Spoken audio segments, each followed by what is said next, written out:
Hey everyone, the Pickleball Dad here. And if you're like me and have young kids or are just busy in general, working from home, you are wanting some opportunities to practice before you get out on the pickleball court. One of the first things you can do as a beginner is hone in your hand-eye coordination. Essentially, you want to be able to find a drill that will let you understand when and where this ball is hitting the paddle. So, what we're going to start on is really just a simple opportunity to take the ball, drop it onto the paddle, and hit it up into the air to ourselves. This will help to train our eyes to stay focused on the ball, our brain to understand when and where it lands on the paddle, and then give our hand an opportunity to respond and hit the ball back up to ourselves so that we have better coordination when we're out on the court. And so as a beginner, really all you need to do is start with one hit at a time. So I take my ball, I throw it into my paddle, and then I'll catch it with this hand, hopefully. Okay, just like that. Practice a couple times. Now you don't really want to be moving around for this drill.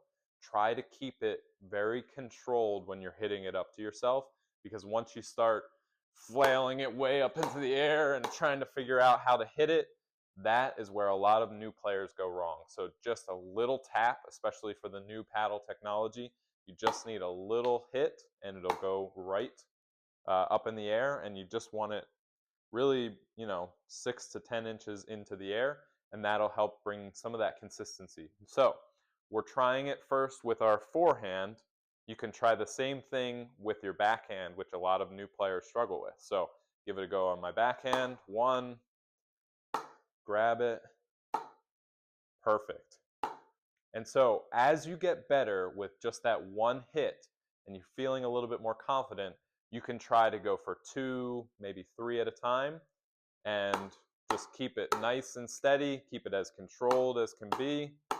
Bring a couple backhands into the mix, and you're good to go. Now, once you get both the forehand down and the backhand down, and you can do 10 to 15 in a row, you can start to get more advanced. And so I'll show one thing that you can try, just again, to start getting that hand-eye coordination, but also to understand what it feels like to switch from a forehand to a backhand. So in this one, I'm going to rotate when I feel comfortable to my backhand. So it doesn't need to be every single turn, just when we feel like we have the right opportunity. And so that's how you could start out. So hitting it up to myself, and then I switch.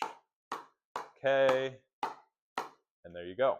Now, once you start to feel comfortable with that and you're hitting it up, you're making some switches from forehand to backhand every once in a while when you feel comfortable, then you can try to alternate every single time. And I think that's a great way to practice, because you'll have the consistency to do it one after another. So a little bit trickier than doing it when you want to, but it's a great thing to practice that hand-eye coordination. So we'll see what that looks like. 1, 1, 1, 1, 1, 1. Great opportunity just to get a better understanding of how to flip between both of those options. Now, one thing I always try to focus on for myself is having a loose grip, okay? I see a lot of players, even myself, getting that death grip. It makes it really hard to understand how hard to hit it when your grip is so firm and strong. So we want to loosen up that grip, make sure that it's nice and loose, and it'll become a lot easier for you. So give it a try. Let me know what you think, and thank you so much for watching.